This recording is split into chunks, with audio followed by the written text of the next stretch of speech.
안녕하세요. 저는 얼마 전 이혼을 했고 혼자 어머니를 모시고 사는 남자입니다. 제가 살면서 이런 곳에 사연을 보내게 될 줄은 꿈에도 상상을 못했었습니다. 제 이야기를 들은 친구는 저 같은 사람이 이곳에 많으니 사연 한번 보내보면 어떻겠냐고 하더라고요. 한참을 고민하다가 익명이라고 하니 이렇게 용기를 내어 보내게 됐어요.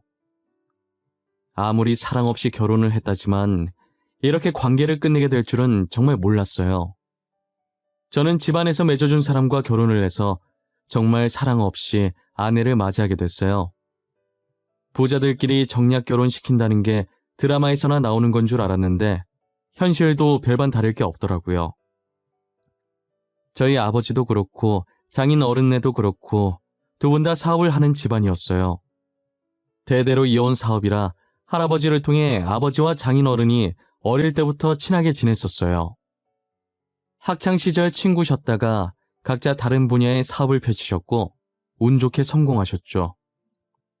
서로 필요할 때마다 도와주며 윈윈 관계를 유지해 오셨고 자손들까지도 친구로 만들어주셨어요. 친구 아니랄까봐 두 분 다 아들을 낳는 바람에 사돈은 맺지 못해서 아쉬워하셨었어요. 그 아들들이 다름 아닌 저희 아버지와 장인 어른이셨고 아버지는 아들을, 장인어른은 딸을 낳아 이번에 사돈을 맺게 되었는데요. 그래도 생판 모르는 사이보다는 알고 지내던 사람과 결혼해서 다행이라는 생각이 들었어요. 하지만 그것도 잠시. 아무리 그렇다고 해도 사랑 없이 어떻게 결혼을 하나 싶은 생각도 들고 결혼식을 올릴 때까지도 기분이 계속 롤러코스터 마냥 왔다 갔다 했어요. 저희는 아버지들끼리 친하시다 보니까 아내와도 어릴 때부터 친하게 지냈었어요. 결혼은 사랑을 가지고 해도 이혼하는 마당에 저희 의사와 상관없이 비즈니스로 만나게 되니 결혼 약속을 잡을 당시엔 저나 아내나 어이가 없긴 마찬가지였죠. 아는 오빠 동생 사이에서 하루아침에 부부라니 이게 웬 말입니까? 하지만 저희는 힘이 없었고 아버지들이 하라는 대로 할 수밖에 없었어요. 살다 보면 감정이 생기겠지 하는 무념무상인 마음으로 아내와의 결혼 생활을 시작했습니다. 사랑도 없이 한 결혼이 얼마나 갈까 싶었는데 생각보다 무탈하게 잘 지냈습니다. 아마 사랑이 없으니 서로에게 기대하는 것도 없고 그로 인해 실망할 일이 없으니 그런 것 같아요. 저희는 결혼하면서 서로가 뭐라고 다니든 신경 쓰지 않기로 했어요. 단, 가정에는 충실해야 하며 불륜은 절대 없어야 한다며 서로 약속을 했습니다. 불륜을 저지를 시 모든 책임은 본인이 떠안고 가기로 각서까지 작성했었어요. 저희는 불륜만 아니면 된다고 술을 먹고 늦게 귀가를 하든 외박을 하든 전혀 상관을 하지 않았어요. 다른 사람들이 부러워할 만큼 서로에게 간섭을 하지 않고 자유로운 결혼 생활을 즐겼습니다. 처음엔 정략 결혼 너무 정없다고 어떻게 사냐고 주변 친구들이 걱정을 많이 했었는데 다들 제 결혼 생활을 듣더니 하고 싶은 것 다 하면서 자유롭게 살 수 있어서 좋겠다고 난리더라고요. 아무래도 저희가 집안끼리 엮여있다 보니 혹시라도 저희가 잘못하면 회사에 피해가 들까봐 알게 모르게 서로의 눈치를 정말 많이 봐요. 특히나 저희 집안이 아내 집안보다 더 부유해서 아내가 제 눈치를 조금 더 많이 보는 것 같아요. 저는 평소처럼 회사에 출근을 했는데 아침부터 아버지께 전화가 온 거예요. 그날따라 휴대전화에 찍힌 아버지라는 글자가 저를 불안하게 만들더라고요. 불길한 예감은 빗나가지 않았고 아버지 사업이 급격히 어려워져서 회사를 정리해야 된다는 전화였어요. 아버지는 회사가 어려워질 것을 다 대비해 놓으셨기 때문에 빚이 생기거나 집이 망하거나 하진 않았어요. 아버지는 할아버지께서 열심히 키워오신 회사를 자신이 다 망쳐버렸다고 자책하셨지요. 하루하루 술로 버티며 사시길래 아버지 탓이 아니라며 어쩔 수 없는 일이었다고 위로해드렸습니다. 어머니와 제가 얼마나 애를 먹었는지 아무도 모를 거예요. 아버지께서는 저희의 마음을 알아주셨는지 술을 멀리하고 다시 일어설 준비를 하셨어요. 저희 부모님은 사람 많이 다니고 위치 좋은 곳에 가게를 하나 얻어 도매상을 운영하시게 되었어요. 아버지는 평소 사람 좋기로 소문이 나서 아버지를 도와주시려는 분들이 많았어요. 도매상 오픈한다는 소식에 다들 일찍부터 찾아와서 팔아주시려고 난리더라고요. 걱정 많이 했었는데 다행히 아버지께서 도매상 일을 하면서 다시 웃음을 되찾으셨어요.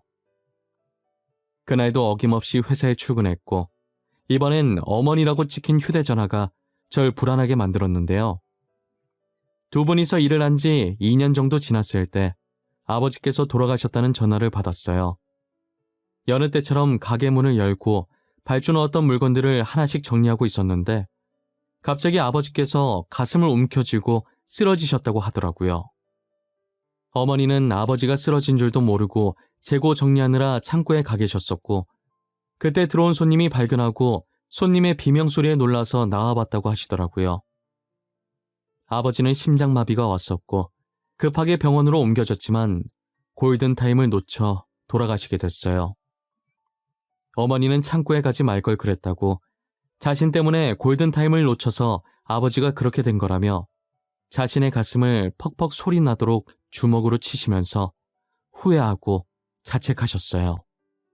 저는 아무 말도 할 수 없었고 그저 같이 울어드리고 어머니를 안아드리는 것밖에 할 수 없었어요. 아버지가 돌아가신 걸 자신의 탓으로 돌리던 어머니는 장례식 이후 극심한 우울증에 시달리셨어요. 이러다 정말 무슨 일이 날 것만 같아서 지켜보는 제가 너무 불안하더라고요. 더 이상 일도 못할 정도로 상태가 나빠지셔서 결국 도매상을 정리하기로 결정했어요. 저는 아내에게 어머니의 상태를 말하고 조심스럽게 합가를 하는 게 어떻겠냐고 물었어요. 평소 아내는 어머니를 정말 친어머니처럼 잘해줬고 어머니도 아내를 친딸처럼 잘 챙겨주셨었어요. 비록 정략 결혼이라 저랑은 가까운 사이가 아니었지만 저희 부모님과는 정말 가깝게 지냈었거든요. 저는 불편하면 거절해도 되니까 너무 부담 갖지 말라고 했는데 아내는 흔쾌히 그러자고 하더라고요. 여보, 내가 고민 많이 하고 말하는 건데 지금 어머니가 우울증이 심하셔. 저렇게 혼자 두면 안 좋은 일이 생길 것 같아서 혹시 우리 합가하는 건 어떨까? 합가? 어머님 상태 많이 심각한 거야? 하긴 아버님이 돌아가신 걸 자기 탓으로 생각하시니까. 너가 불편하면 거절해도 되니까 너무 부담 갖지 말고 편하게 말해줘. 너가 어떤 결정을 내리든 괜찮아. 생각할 시간을 좀 줄까? 에이, 그럴 필요 없어. 합가하면 되는 거지. 어머님께서 나한테 얼마나 잘해주시는데. 나는 어머니랑 사는 거 좋아. 우울증 걸리면 혼자 두는 거 아니야. 합가하자, 우리. 마냥 철부지 부잣집 딸인 줄 알았던 아내가 그날 처음으로 달라 보였어요. 솔직히 요즘 며느리들 중에 어느 누가 시어머니를 모시고 살고 싶겠어요. 그런데 아내는 고민할 것도 없다며 어머니 혼자 두지 말라면서 합가를 하자고 하더라고요. 저는 그날 이후로 아내를 달리 보게 되었고 아는 동생 그 이하도 그 이상도 아니었던 감정이 조금씩 사랑이라는 감정으로 달라지기 시작했어요. 어머니는 아내가 불편할까봐 합가를 하기 원치 않아 했지만 아내가 어머니를 설득시켜 본가를 정리하고 어머니를 저희 집으로 모셨어요. 워낙 사이가 좋았던지라 합가를 하면서도 문제될 게 하나도 없었어요. 아내는 따로 일을 하지 않고 주부로 지내고 있기 때문에 어머니와 하루 종일 붙어 있어야 했지만 불평 한번 하지 않고 오히려 어머니께서 집안일을 도와주신다며 너무 좋다고 했어요. 어머니는 자신이 저희에게 신세지는 입장인데 집안일이라도 도우고 싶다고 하시면서 옆에서 아내를 많이 도와주고 계셨어요. 저는 겉모습만 보기엔 전혀 문제될 게 없어서 두 사람의 말처럼 정말 잘 지내고 있는 줄 알았어요. 하지만 조금씩 달라져가는 어머니의 모습에 의심이 생길 수밖에 없었어요. 어머니는 날이 가면 갈수록 점점 야위어져 가시고 정말 뼈밖에 안 남아 살짝 툭 치면 부러질 것 같았어요. 나이 들면 입이 짧아지면서 살이 빠질 수 있다는 것을 들은 것 같은데 어머니 얼굴을 보면 살이 빠진 수준이 아니라 조만간 쓰러질 정도였어요. 혹시나 아픈 건가 싶어서 아내에게 물어봐도 별다른 증상은 없다고 하더라고요. 여보, 아무래도 어머니 몸에 문제가 있는 것 같아. 날이 갈수록 저렇게 살이 빠지시니 원. 조만간 병원에 가봐야 할까봐. 저러다 쓰러지시기라도 하면 큰일이잖아. 원래 나이 드시면 음식 먹는 양도 줄어들고 살도 빠지고 그래. 오빠가 너무 오버하는 거 아니야? 그리고 내가 매 끼니마다 건강식으로 잘 챙겨드리고 있어. 너가 우리 어머니 잘 챙기는 건 알지. 근데 이제 어머니 나이도 있는데 저렇게 말라가시니까 병이라도 있는 건지 걱정돼서 그러지. 아픈데 우리 걱정할까봐 말 못한 거면 어떡해.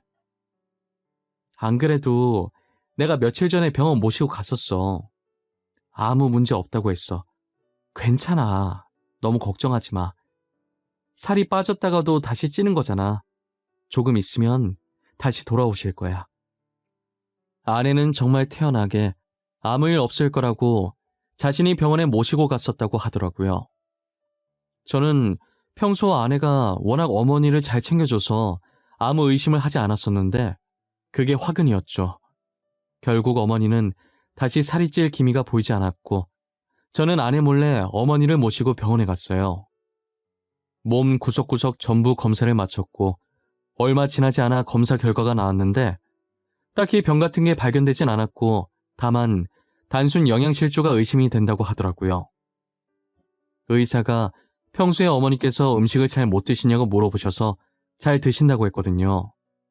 양을 적게 먹을 뿐이지 고루고루 잘 드신다고 아내한테 들었단 말이에요. 의사는 제 말을 듣더니 그럼 이런 수치가 나올 수가 없는데 라고 하시면서 고개를 갸웃거리시더라고요. 저는 찝찝한 마음을 품은 채 어머니와 함께 집으로 돌아왔어요. 분명 아내가 밥을 잘 챙겨주는 것 같았는데 왜 영양실조에 걸리셨는지 도무지 이해가 안 되더라고요. 아내에게 어머니 검사 결과를 말하니 아내도 무슨 영문인지 모르겠다고 하고요. 원인을 알 수 없으니 저는 어머니의 식단에 조금 더 신경을 쓰고 비타민이라든지 어머니 나이대에 필요한 약들도 사서 먹이기로 했어요. 어머니는 의사의 말처럼 큰 병이 아니었는지 다행히 얼마 지나지 않아 다시 살이 찌기 시작했어요. 약을 안 먹어서 그랬나 싶은 마음에 약을 빼놓지 않고 먹였고 다 떨어질 때쯤 계속 사다 넣었어요.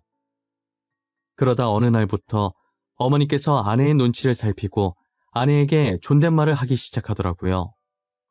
어머님, 오늘 오빠 쉬는 날이라 오빠가 집에 있을 거예요. 저는 잠시 친구 만나러 나갈 거라 혹시 필요한 거 있으면 연락 주세요. 필요한 거 없어요. 조심히 갔다 오세요. 혹시 언제쯤 집에 들어올 예정이에요? 저도 잘 모르겠어요. 일찍 올 수도 있고 늦을 수도 있고 그런 거죠. 저녁은 먹고 들어올 것 같네요. 오빠랑 저녁 같이 드세요. 간만에 부자지간 오붓한 시간 보내시고요. 뭐예요? 어머니, 갑자기 왜 지영이한테 존댓말 쓰세요? 존댓말 쓰는 거 진짜 이상해요. 그냥 원래 하던 대로 하세요. 오빠, 내가 어머님한테 그러자고 했어. 존댓말을 써야 서로 존중해주고 뭐 그런다더라? 아무튼 이런저런 이유로 이제부터 서로 존댓말 쓰기로 했어. 나 갔다 올게. 어머님 잘 모시고 있어. 아내는 서로 존중해주기 위해 존댓말을 쓰기로 했다는데 옆에서 듣는 제 입장은 다르게 느껴졌어요. 게다가 아내의 장단을 맞춰주겠다고 같이 존댓말을 해주는 어머니가 이상하게 느껴지더라고요. 그렇게 아내는 친구를 만나러 떠났고 저는 어머니가 저러다 말겠지 하고 고개를 좌우로 저었어요. 당시에 저는 아무것도 몰랐고 정말 어리석게 아내의 말이 다 맞는 줄 알았어요. 어머니는 아내가 나간 것을 확인하고 주방으로 가서 냉장고를 열더니 음식을 미친 듯이 먹더라고요. 못 먹고 죽은 귀신이라도 붙은 사람처럼 손으로 반찬을 마구 집어먹는데 너무 당황스러웠어요. 어머니, 왜 그러세요? 아휴, 어머니 조금만 비켜보세요. 음식을 그렇게 손으로 드시면 어떡해요? 배고프신 거예요? 조금만 비켜주시면 제가 밥 차려드릴게요. 어머니! 빨리 먹어야 돼. 오기 전에 먹어야 돼. 먹을 수 있을 때 먹어놔야 돼. 나 살고 싶어. 아직은 죽고 싶지 않아. 이렇게라도 살아야 돼. 어머니, 지금 뭐라고 중얼거리시는 거예요? 잠시만요, 어머니, 제발. 힘이 왜 이렇게 센 거야? 어머니, 제가 밥 차려준다니까요? 조금만 나와봐요, 네? 저는 냉장고 안으로 들어갈 기세인 어머니를 떼어놓느라 힘들었어요. 어머니는 냉장고에서 떨어지고 잠시 정신이 나갔다가 돌아온 사람 마냥 흔들리는 눈으로 음식이 묻어있는 자신의 손과 저를 번갈아 보시는 거예요. 그러더니 우왕좌왕하면서 본인 방으로 들어가 버리시더라고요. 저는 어머니 손에 묻은 음식을 닦아주려고 물티슈를 들고 어머니 방으로 들어갔어요. 어머니는 여전히 불안한 눈으로 저를 보고 계셨고 저는 말없이 어머니 손을 닦아드렸어요. 혹시 배고프셨냐고 제가 밥 차려 드릴까요? 하고 물었더니 고개를 가로저으시더라고요. 어머니는 미안하다는 한마디만 남긴 채 떨리는 손으로 이불을 덮으시더니 벽 쪽으로 돌아 누우셨어요. 어머니가 아내의 눈치를 보는 것도 그렇고 갑자기 존댓말 쓰기로 한 것도 이상하고 그리고 냉장고에 있는 음식을 손으로 집어먹는 것까지 모든 행동들이 다 이상해 보이기 시작했어요. 저는 분명 제가 모르는 사이에 두 사람에게 무슨 일이 있었을 거라는 걸 직감했어요. 점점 이상해지는 어머니의 행동에 저는 몰래 방안 곳곳에 조그만 홈캠을 달아놨습니다. 일주일을 보내고 주말에 아내가 잘 때 몰래 메모리칩과 노트북을 챙겨서 차 안에서 영상을 확인했어요. 무슨 영상이 담겨 있을지 모른다는 생각에 손이 떨리고 재생 버튼을 누르기가 쉽지 않더라고요. 심호흡을 몇 번이나 하고 어느 정도 마음이 진정되었을 때 재생 버튼을 눌러봤어요. 저는 영상을 보는 순간 어머니와 아내의 모습에 너무 놀라서 소리도 안 나오고 입을 손으로 틀어막았어요. 영상 속 아내는 제가 한 번도 보지 못했던 모습을 하고 있었어요. 다른 사람이라고 해도 믿을 정도로 평소 모습과는 정반대의 모습이었어요. 아내는 제가 출근하는 것을 배웅해준 후 문이 닫히는 걸 확인하고 곧장 거실 소파에 드러누웠어요. 그러더니 발가락으로 대충 빨래나 청소기를 가리키면서 어머니를 부려먹고 있더라고요. 저기 아줌마, 몸이 왜 이렇게 굼떠요? 빨리빨리 못해요? 저기 빨래도 그대로고 청소는 제대로 하는 거 맞아? 여기에 먼지가 왜 있어? 죄송합니다. 제가 빨리 청소하고 빨래도 해놓을게요. 원래 어제 다 해놓으려고 했었는데 나도 몸이 좀 안 좋아서. 나도는 반말이죠. 저도라고 해야지. 아직도 존댓말이 입에 안 붙어서 어떡하나? 제가 존댓말 안 쓰면 어떻게 한다고 했죠? 빨리 방에서 들고 나오세요. 아내가 거실에 앉아 있었고 어머니는 옷방으로 들어가더니 효자손을 들고 오더라고요. 효자손을 건네받은 아내는 왜 이렇게 청소가 안 되어 있냐며 크게 소리를 지르더니 먼지가 조금이라도 쌓인 부분을 가리키며 치우라고 지적질하고 있었어요. 그렇게 1시간 동안 어머니를 마치 가정부처럼 명령을 하고 있더군요. 아내가 효자손을 들고 휘두를 때마다 어머니가 움찔움찔 거리시는 게 보였습니다. 너무나도 충격적인 모습에 할 말을 잃어가던 차에 더 충격적인 것을 알게 되었습니다. 어머니를 노예처럼 부려먹는 것도 모자라 집안에 남자까지 끌어들인 거예요. 남자가 먹을 밥을 어머니께 차려달라고 하질 않나, 어머니를 가정부라고 말하질 않나, 게다가 일주일 동안 남자가 3번이나 바뀌어 있었어요. 어머니는 익숙한 듯 아내가 시키는 일을 군말 없이 다 하더라고요. 아줌마, 밥이 이게 뭐예요? 누구 먹으라고 내놓은 거냐고요? 우리 자기 지금 배고프다는데 겨우 이 정도로 배가 차겠어요? 얼른 다시 차리세요. 이제 더 놓을 자리도 없는데 뭘 더 차리라는 말씀이세요? 반찬을 바닥에 놓을 수는 없잖아요. 그냥 이렇게 드시면 안 될까요? 오늘따라 왜 이렇게 말이 많아? 내가 그렇게 따박따박 말대꾸해도 된다고 그랬어요? 제가 더 차리라고 하면 그렇게 할 것이지 아직도 정신을 못 차렸죠? 알겠어요. 다시 차려드릴게요. 조금만 기다려주세요. 아내에게 당하고 있는 어머니의 모습을 더 이상 볼 수가 없겠더라고요. 줄줄 흐르는 눈물 때문에 영상을 잠시 멈추고 말았습니다. 아내에 대한 배신감이 목 끝으로 차오르더군요. 증거로 쓰기 위해 영상을 저장해놓고 다음 영상도 확인했습니다. 그렇게 부려먹을 것 다 부려먹고 정작 어머니의 밥상은 밥과 김치, 딸랑 2가지뿐이었어요. 어머니가 눈치를 보면서 다른 반찬을 먹으려고 하면 아내는 또 효자손을 들었어요. 이제서야 영상을 통해 어머니가 그동안 살이 왜 그렇게까지 빠지게 됐는지, 그리고 왜 영양실조까지 걸리게 됐는지 알 수 있었어요. 어머니는 아내가 외출하는 그 잠깐의 시간에 냉장고를 열어서 음식을 미친 듯이 먹었던 거예요. 이대로 갔다간 정말 죽을 수도 있겠다는 생각에 오로지 살기 위해서 그랬던 거예요. 제게 보였던 모습처럼 냉장고를 열어 손으로 미친 듯이 음식들을 먹기 시작했어요. 그리고 어느 정도 음식이 몸에 들어갔을 때 정신을 차리고 아내가 오기 전에 어머니는 먹은 흔적을 들키지 않으려고 정리하는 모습까지 보고 말았습니다. 어머니와 아내 사이에선 제가 상상도 못할 일들이 벌어지고 있었던 거예요. 마냥 잘 지내는 줄만 알았는데 이런 모습이 감춰져 있을 거라는 걸 과연 누가 예상할 수 있겠어요?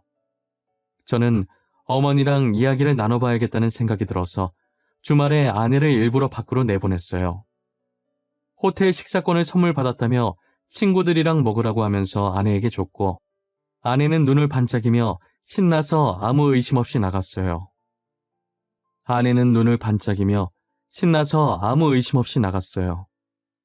어머니는 아내가 나가자 자동으로 냉장고로 향하려고 하길래 어머니의 어깨를 양손으로 잡았어요. 저는 어머니의 눈을 똑바로 쳐다보고 말했어요. 어머니, 도대체 지영이랑 무슨 일이 있었던 거예요? 왜 혼자 당하고만 있으셨어요? 저한테 말을 하셨어야죠. 왜 그러고 있었어요? 왜? 너 다 알고 있는 거야? 전부 다? 어떻게 알았어? 다 봤어? 내가 우리 아들 속상하게 했네. 미안해. 울지 마, 아들. 엄마가 잘못했어. 어머니가 뭘 잘못했다고 저한테 사과하세요. 사과하지 마세요. 어머니가 이러고 사는 줄도 몰랐던 제가 더 죄송하죠. 어머니, 너무 죄송해요. 나만 참으면 다 괜찮을 줄 알았어. 나만 참으면. 너가 아무것도 모르면 속상해하지도 않을 거고 이혼도 안 할 거니까. 어머니는 아내에게 협박 아닌 협박을 당하고 계셨습니다. 아내는 저희 아버지 회사가 망하면서 자기 집안이 더 우세라고 생각하며 그동안 자신이 눈치 봤던 걸 돌려주겠다라는 식으로 어머니께 말했다고 하더라고요. 어머니가 자신에게 하는 행동에 따라 제가 이혼을 당할 수도 있다고 하면서 아들 이혼하는 꼴 보고 싶지 않으면 잘 하라고 했다고 합니다.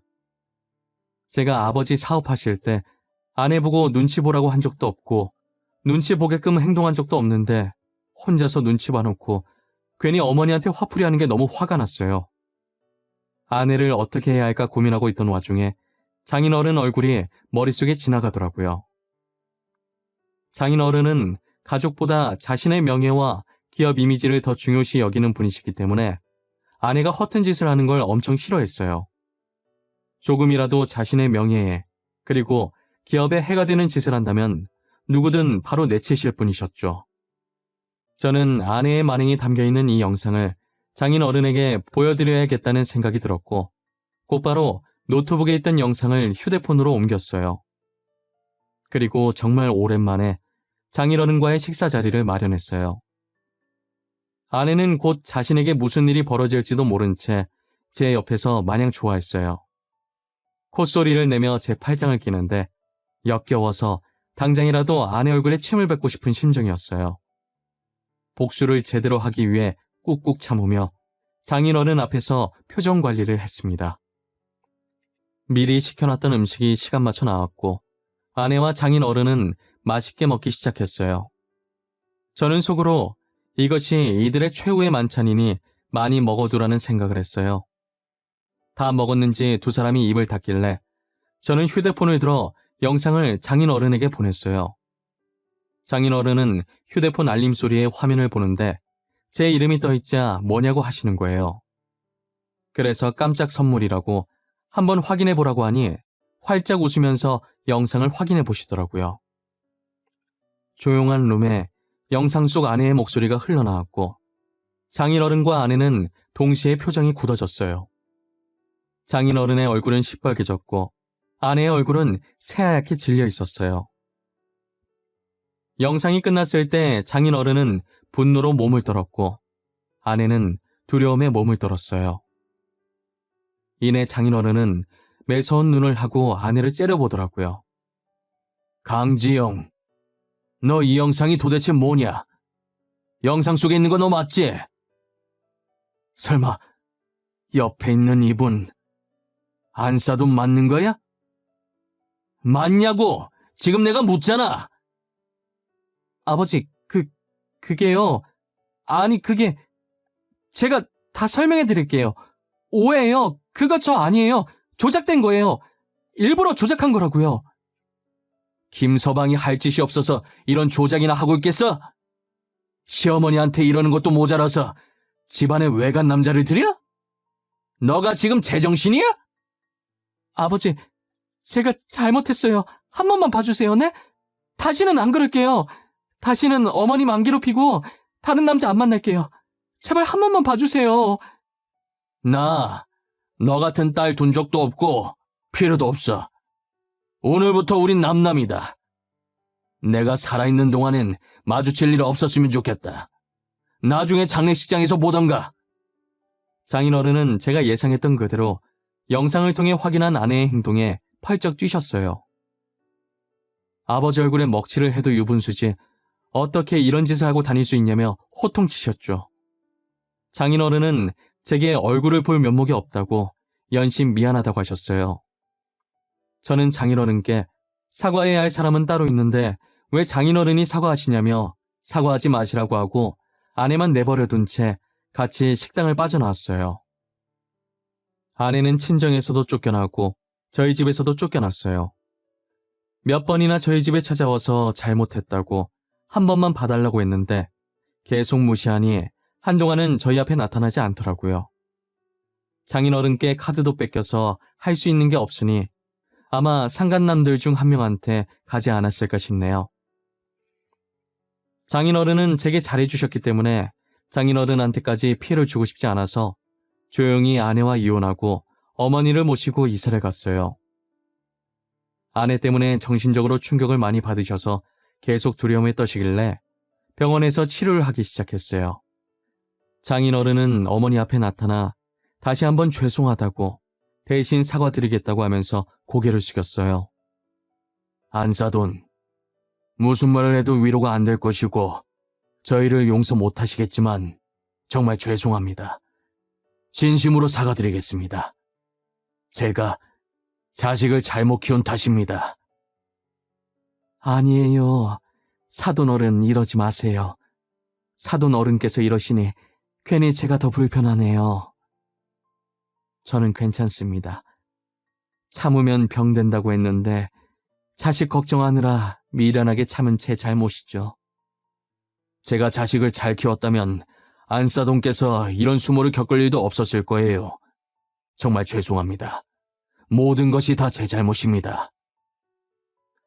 장인어른은 몇 번이나 고개를 숙이셨고 어머니의 모든 치료 비용은 장인어른께서 부담하셨어요. 틈틈이 어머니를 찾아와서 안부를 묻고 상태를 확인하곤 했어요. 이런 장인어른을 볼 때면 도대체 누구를 닮아서 아내가 저 모양인지 의문이더라고요. 장인어른께서는 저를 많이 아끼셔서 아직도 저와 연락을 하고 지내세요. 가끔 저희 아버지 얘기도 하고 같이 납골당에 가곤 했어요. 장인어른도 이제 나이가 있는지라 회사를 다른 사람에게 맡겨야겠다고 하시더라고요.